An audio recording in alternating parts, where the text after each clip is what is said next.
Hi, everyone. Ravi here from the bargaining team. Earlier this week, we received the No Board report that we requested from the Ministry of Labor.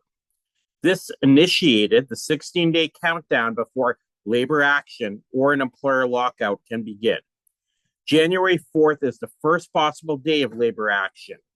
However, a 5-day notice must be communicated during or after the 16-day period by either party prior to escalation. Rest assured, no labor action will commence without formal notice. In the meantime, we remain focused and determined to make the most of our mediation on January 6th, 7th. The College Employer Council needs to show up willing to engage in good faith and drop their harmful concession language.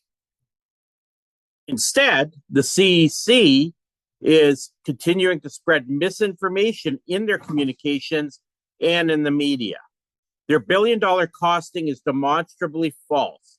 For comparison's sake, all faculty proposals combined would cost about a quarter of the $2.2 billion that Premier Ford is spending on a luxury spa in Toronto.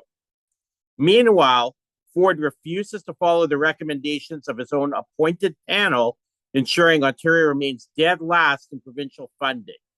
The CEC is also spreading misinformation about reducing classroom time as a way to exclude prep work, evaluation, and curriculum development from what we all understand as important aspects of teaching and student support.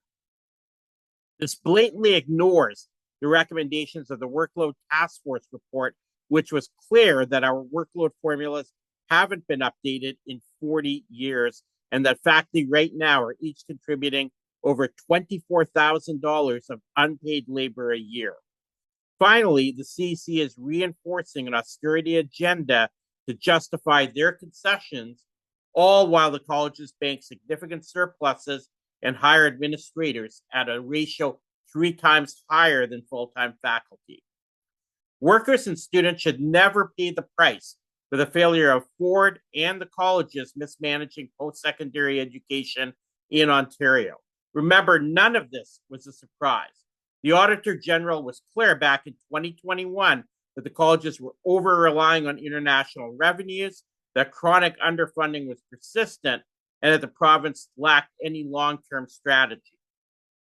Despite the CEC's persistent misinformation about our proposals, we continue to show reasonable movement while focusing on our key priorities: no concessions, better wages to combat the cost of living crisis, an end to unpaid labor, and enhanced job security protections.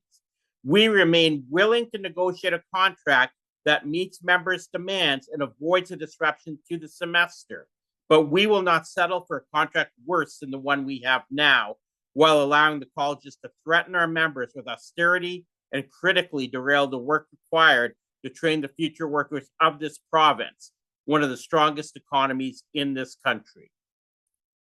Solidarity, everyone. This is no doubt a difficult time for many. On behalf of the bargaining team, we want to acknowledge your efforts this term amid considerable turmoil to a post-secondary system that has not been funded well for decades, and where workers are now being threatened with austerity to pay for the mistakes of administration and politicians at various levels. Reach out to your colleagues and your locals and stay informed and up to date. Unity and solidarity are what's needed now to navigate the challenges we face. We look forward to navigating these challenges in the new year as we seek to secure a contract that protects education and serves the communities we all call home.